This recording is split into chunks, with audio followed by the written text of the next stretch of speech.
It's my pleasure to welcome you to the Clark Howard Show, where our mission is to serve you and empower you so you make better financial decisions in your life.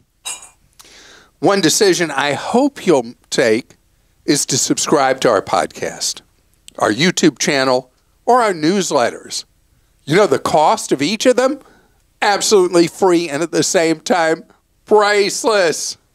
You can also join our community at clark.com/community.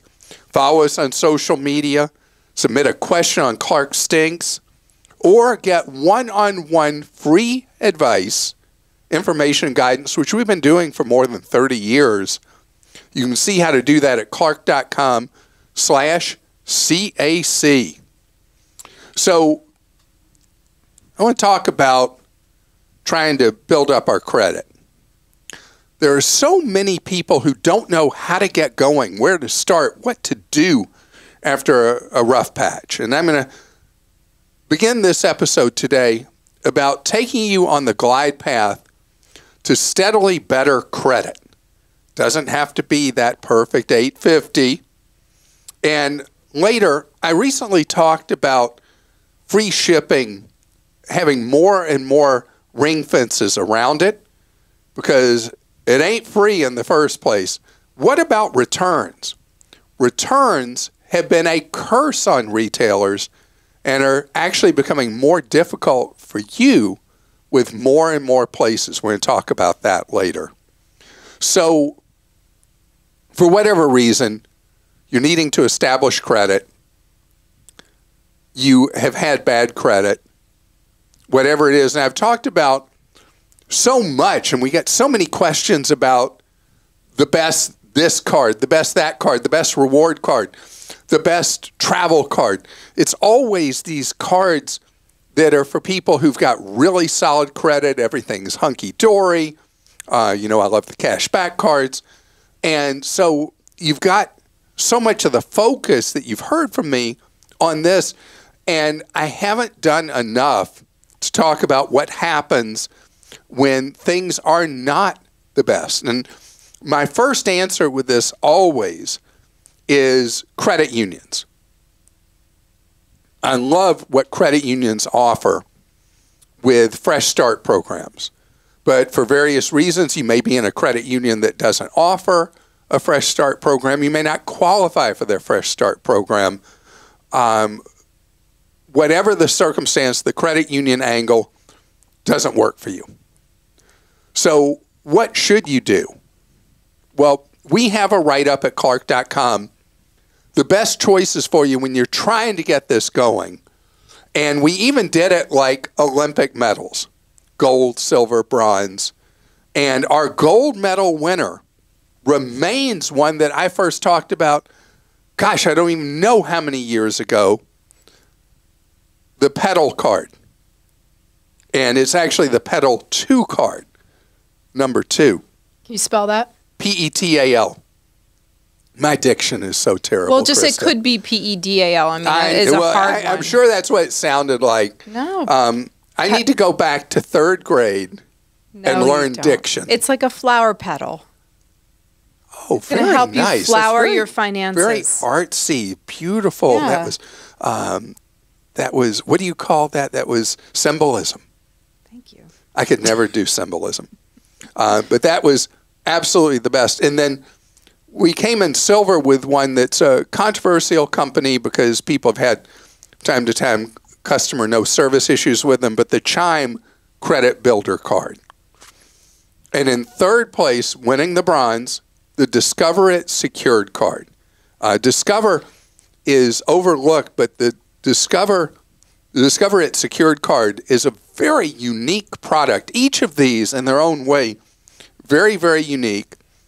And I want to tell you at clark.com, if you have a family member, you yourself, a friend, who's trying to establish or reestablish credit, go read our review and you'll see why these are our 3 favorite opportunities for you to establish or reestablish credit. They don't have a lot of the gotchas. If you've had a problem with credit, you're going to get a lot of solicitations from absolute trash cards. I mean, there are some despicable characters out there that are pushing really, really substandard products, taking advantage of people's desperation. And that really upsets me. So these three are win, place, show, if you like horse racing. These three all do good jobs, and you can go through and read the explanations, and they'll help you with the possibility of you establishing a good credit record or reestablishing one, pushing the credit scores up to the point that you won't need these kind of things, and you can then graduate to regular credit and ultimately go to graduate school. And the greatest cards, the ones that throw all kinds of candy at you, all kinds of rewards that come your way. Christa? First question is about credit. It's from Cynthia in Wisconsin. She says, my credit score recently dropped from 820 to 730. Ooh, 90-point drop. How can I find out why when my finances have not changed? I don't have debt and have not missed any payments. Okay, so the likeliest immediate cause of a 90-point drop, and particularly if this is the Vantage scoring model, that Equifax, TransUnion, and Experian have a joint venture company trying to compete with Fair Isaac with FICO, the FICO score, which is the one most often recognized as like the gold standard of credit scores. The credit bureaus came up with their own called Vantage. And Vantage scores move very rapidly based on how much you charged in that month. Remember, even if you pay in full, your ratio, the amount of your available credit you're using, accounts for a big chunk of your credit score, and more volatile for some reason with the Vantage model than Fair Isaac. And most of us are FICO. Most of us, if we have access to our scores, they're going to be Vantage scores. So if you're not signed up yet, go set up a Credit Karma account, and you'll be able to see the factors. And the likeliest cause is, in fact, what I'm talking about, how much you charged in a prior cycle. Again, regardless if you paid the balance in full, it's how much of the credit available to you you used in a cycle. If you, like, I'll get these notices based on Vantage. And I got one the other day, and it was like this exclamation point about my score had gone up like 63 points or something. It was simply because I had very low utilization of credit cards that month, and the month before, because of travel, I had a much higher utilization rate, and they just clobbered me with it.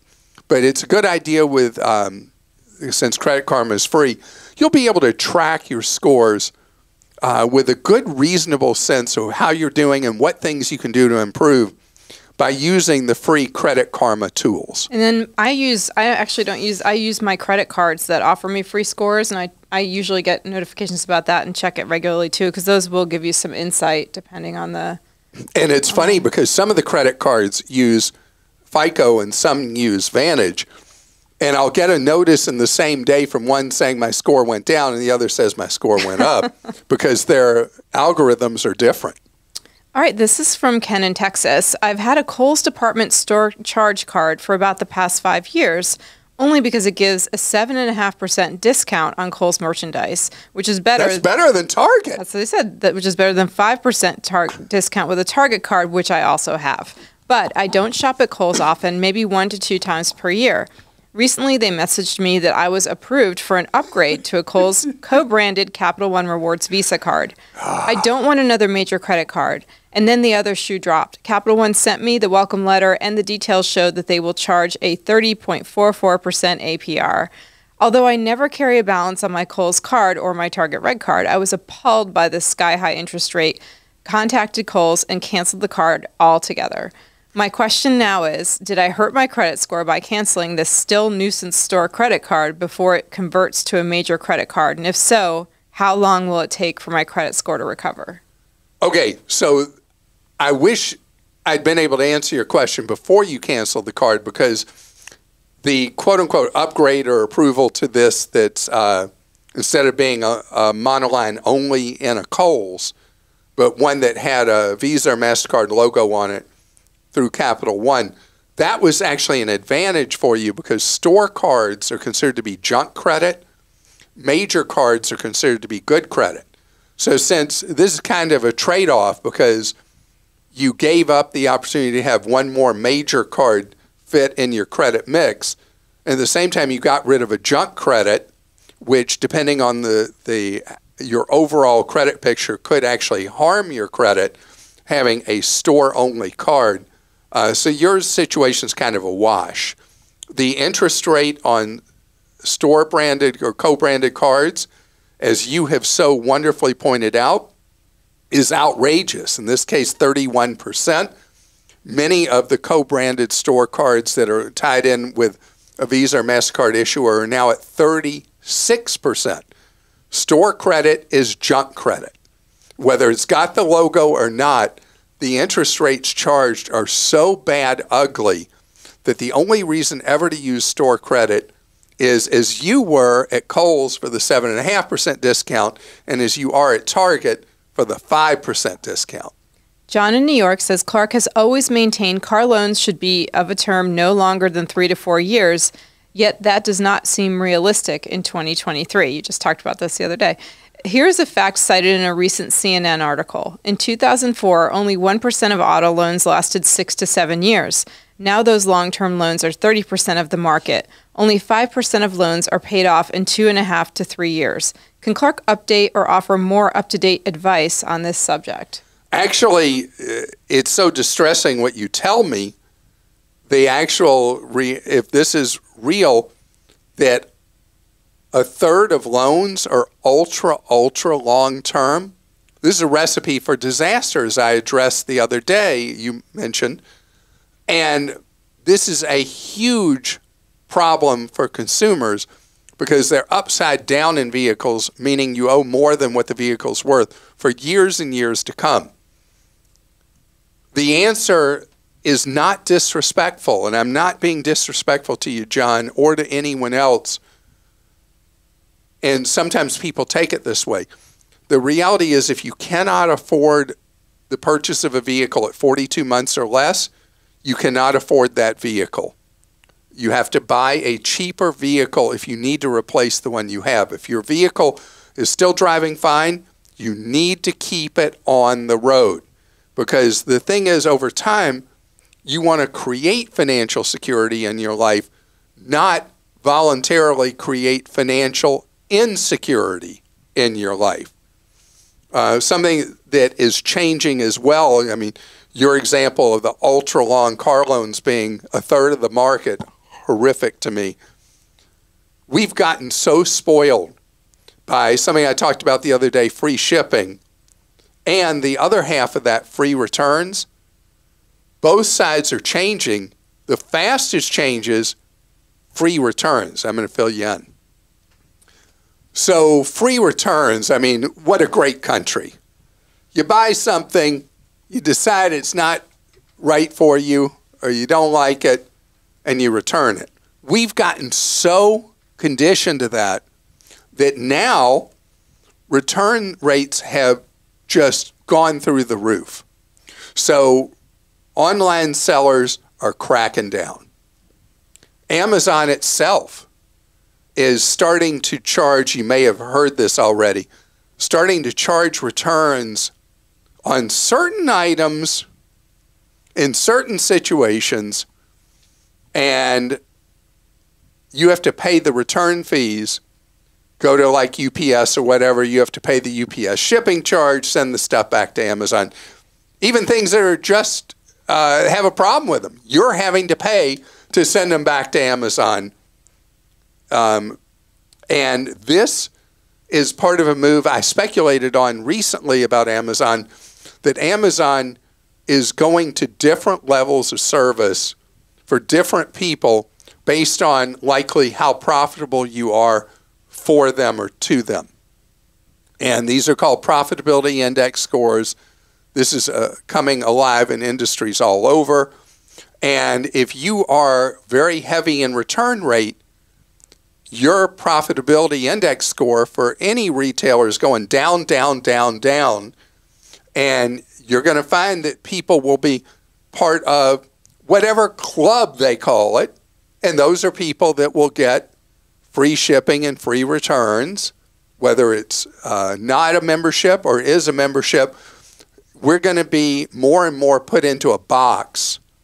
And you got to know before you buy, I don't care if they got free shipping, you got to know what's the policy on returns, refunds, and exchanges, and know that before you buy, because we become so conditioned to free shipping and free returns that you can get caught not realizing, even with a retailer you frequented, that the policies have changed.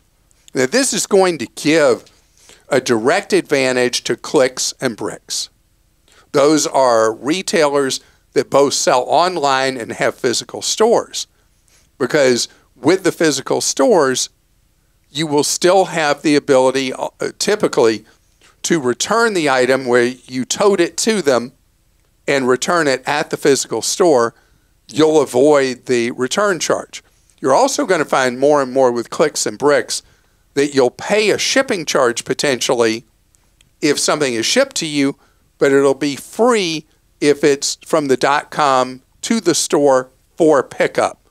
And it all makes sense to me, because if you don't have a system, we've been trained that free, free, free, free without consequences, and we need retailers to survive, and putting up those barriers I think is necessary, but it's up to us, unfortunately, to know when we're going to be burned and when we're not.